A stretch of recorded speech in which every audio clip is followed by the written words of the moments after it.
The Midterms, you decide 2014.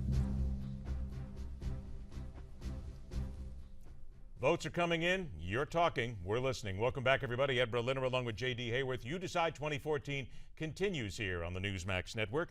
We've had a couple of things happen so far this evening. The Republicans are halfway in their control of the Senate. They have 3 seats in. Colorado has just in the last 10 minutes been called 50-44. That will go to Gardner over Udall.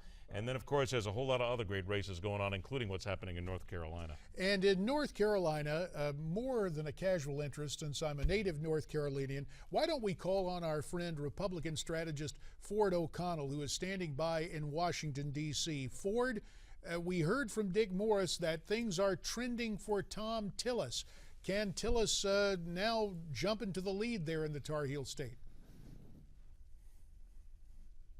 Well, things are certainly looking good for Thom Tillis. He's running strong. Here's my concern right now, and this is where I think Kay Hagan may get him in the long run. Hopefully I'm wrong, and that's in Mecklenburg County around Charlotte. Those numbers aren't in yet, and that is really what Thom Tillis has to worry about, is to make sure that he can make up those numbers elsewhere in the state.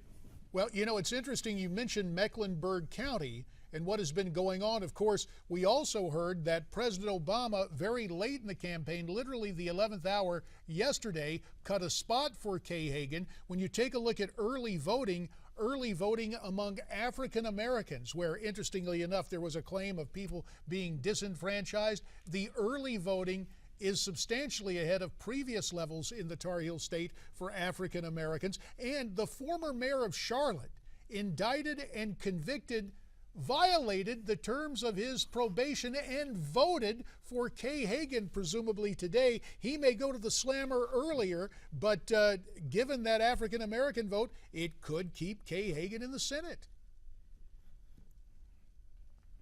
Well, that's exactly right. If Kay Hagan wins in North Carolina and gets a second term, it's going to be because of the black vote. But I think that you've just pointed out rightly, J.D., why we actually need change in the Tar Heel State. As someone who went to Duke University, and I know you went to NC State, it has a soft spot, and I really hope that Thom Tillis pulls this out. And he clearly has an opportunity. But again, we have to be very, very careful about what's going to happen in the urban areas, particularly around Charlotte. Well, and I have a soft spot for Duke, too, Ford. Don't worry. My dear mom went to Duke, and the Duke College Republicans were pretty good guys. So, as I recall that, it's okay. But it's going to be interesting to see really what does transpire, given all the money and all the interest, what will happen down the home stretch in North Carolina. Well, I think you're absolutely right, and we also have to look out west towards what's going on in Iowa and Kansas as well. I think that Pat Roberts can actually hold on in Kansas, and I'm looking for Joni Ernst to run up some numbers in Iowa as well. So things are looking good right now. We're still playing, if you will, to the map playbook in this election, but hopefully one of these breaks our way, whether it's North Carolina. I do think Virginia, what's happening right now is we're finding out that Fairfax County is still out, which is a big Mark Warner area, but you know, hats off to Ed Gillespie no matter how this turns out, because he really outperformed, and he was a good candidate who ran a great race and obviously has a bright future in the Commonwealth of Virginia. All right, Ford O'Connell, thanks so much for joining us. Stay where you are. We'll check with you again a little bit later on. By the way, he talked about some of the numbers here, and in Kansas, Roberts now leading 50 to 46%, with about 34% of the precincts now counted as well. So we'll keep watching that race as we go along in the evening. Miranda Kahn now is in our studios, matter of fact in our newsroom, with a race that could potentially leave the country in flux for weeks. Miranda? Thanks, Ed. Thanks, JD. Election day may not settle things down in the Bayou State. Right now, it looks like the Louisiana Senate race is headed for a runoff. Early voting results show that none of the candidates are near the 50% mark needed to win. Republican Bill Cassidy hopes to be the one to swing the balance of power his party's way. He's after Democratic Senator Mary Landrieu's seat, a seat that she's held since 1997. And it's a challenge that's most likely going to keep the country in flux for weeks. That's because Louisiana doesn't hold single-party primaries. Instead, it's kind of a free-for-all on Election Day.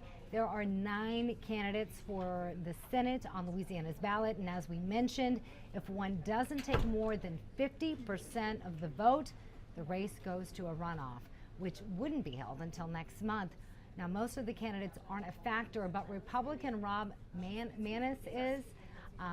Real Clear Politics says while the support is definitely giving Maness a boost in the polls, it's also making a runoff more likely. However, that matchup would probably be between Cassidy and Landrieu, with Cassidy favored to win. In fact, Bill Cassidy currently leads the pack now with 10% of the precincts reporting. Back to you guys. All right, Miranda, thanks so much. It is, and you got to use this as something when you talk about politics. It is going to be fun to watch what happens in Louisiana, simply because you called it the jungle primary earlier. That's exactly what it is. They're not friends, they're not friendly, they're down and dirty, and that is fun politics. Well, let me tell you something about Louisiana. During my days in the Congress, as I observed members of the Louisiana delegation of both parties, I have to tell you, I don't know if they are raised, instead of having a bottle, they are given a tablet and start to write political speeches. There is remarkable political talent within the state of Louisiana. The best orators in the House often came, in my opinion, from the Pelican State. And while we have seen Democratic dominance heretofore in the U.S. Senate from Louisiana, that could very well change this year, because Mary Landrieu, despite the fact that they're headed to that runoff next month, the incumbent's going to have a real tough time hanging on to this seat. Rob Maness, the one who threw everything into disarray right there, the Tea Party candidate, 14% of the vote when we last went ahead and checked. So it's going to be fun as we move on with that one. We're also going to move on here. We have a lot more races to check. We are now starting to move a little bit west as some of the precincts close up. We'll talk about that and a whole lot more as we continue right here on the Newsmax Network with You Decide 2014. The Midterms, You Decide 2014 will be back in just a moment.